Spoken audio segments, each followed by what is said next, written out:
การปฐมพยาบาลแม่นการปิ่นปัวขั้นเบื้องต้นหรือขั้นทำอิฐและสัวขาวให้แก่คนเจ็บที่ถูกอุบัติเหตุ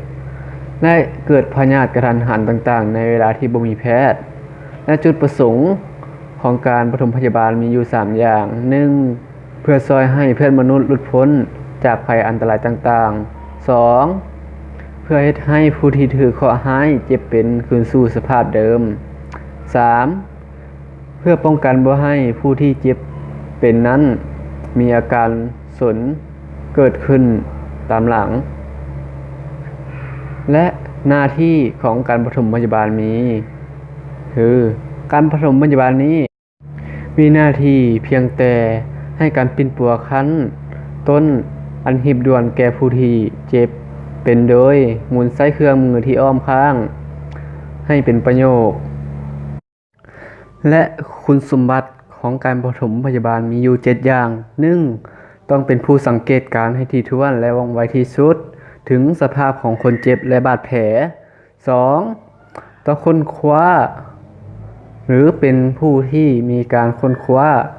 3. ต้องเป็นผู้ที่ชำนิชำนาญ 4. ต้องเป็นผู้ที่มีความยิ้มแย้มแจ่มใสในการเฮ็ดเวียกงานของตนเอง 5. ต้องอธิบายแจ่มแจ้ง